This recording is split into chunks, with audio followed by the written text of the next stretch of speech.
काढलेली आहे की 120 कोटी ठेवीदारी वगैरे ती सगळी नमपास केली शेतकऱ्यांची वगैरे, शेअर्स वगैरे वाढले त्याच्या सगळ्या संदर्भात आणि हार्वेस्टरच्या संदर्भात अजून देखील काही लोकांना पैसे वगैरे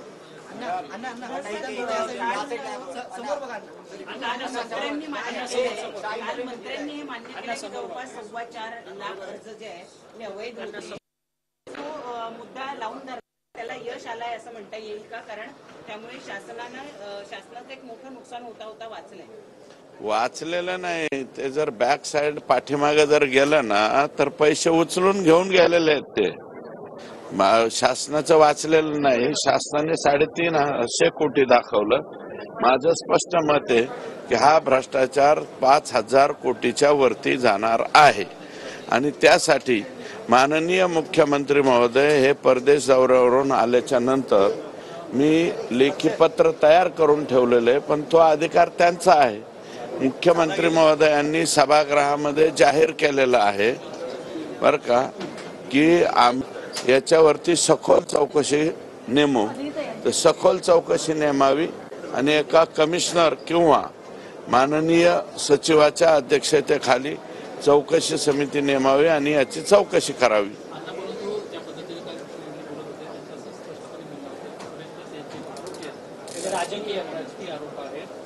माननीय हे पहा, माझं म्हणणं असं आहे, सीएससी सेंटरवाले हे प्यादे आहेत. सीएससी सेंटर मग एकाच तालुक्यातले सीएससी सेंटर सगळीकडे कसे जातात? अहो, शेतकरी 8 जिल्ह्यात विमा भरतो म्हणजे शेतकरी दोषी मी म्हणत नाही, परंतु हे ठराविक शेतकरी आहेत. 8 जिल्ह्यात पीक विमा भरणारा शेतकरी एक शेतकरी असू शकतो का? आणि राजकीय वगैरे आरोपी नाहीत. माझं चॅलेंज आहे कृषी मंत्र्यांना, तुम्ही माझ्या समोर चर्चेला या, एखाद्या टीव्हीवरती या, नाही तर कुठेही या, माझी तयारी. परंतु सर, काल तुम्ही नवीन हत्या प्रकरण समोर आणले मुंडेंचं.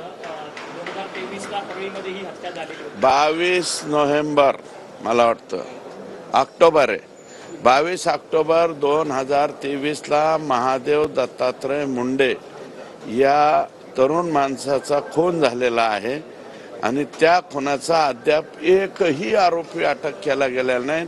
आरोपी सुशील म्हणून जो आकाचा पोरगा आहे त्याच्या अवतीभोवती फिरताना दिसतात. पण आता कुठेतरी अजित पवारांवरती जबाबदारी असल्यामुळे पालकमंत्री पदासाठी आता कुठेतरी या सगळ्या गोष्टींना आळा बसेल आणि 100% आळा बसेल, आम्हाला गॅरंटी आहे.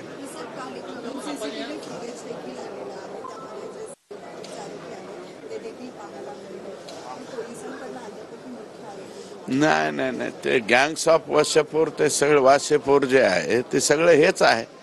हेच खंडणीवाले, हेच खुनावाले, हेच सगळे आहेत. त्याच्यामुळं यांना सजा मिळणार.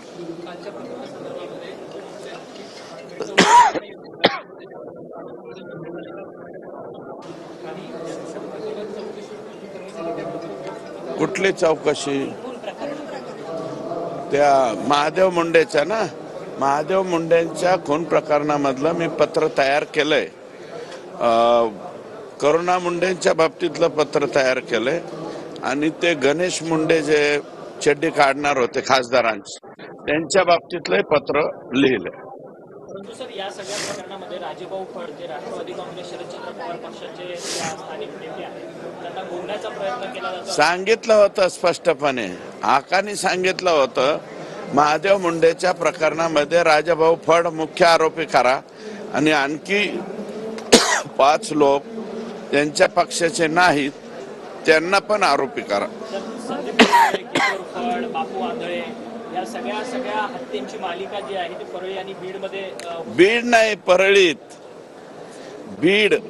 परळी सोडून हे जेवढ्या हत्या सांगितलेल्या आहेत ना, परळी सोडून फक्त पहिली हत्या ही संतोष देशमुखची झालेली, बाकी सगळ्या हत्या या परळीत झालेल्या. म्हणजे याच्यावरून परळीचं वातावरण ओळखून घ्या तुम्ही. सर, पीक विम्याच्या संदर्भात तुम्ही आक्रमक भाषण जे आहे ते विधानसभेमध्ये हिवाळी अधिवेशनामध्ये केलं होतं. राजेश विटेकर जे राष्ट्रवादी काँग्रेस अजित पवार पक्षाचे आमदार आहेत, त्यांच्या सोनपेठ तालुक्यातलेच अनेक पीक विमे जे आहेत ते परळीच्या सीएससी सेंटरमधून काढले गेलेले. 13,100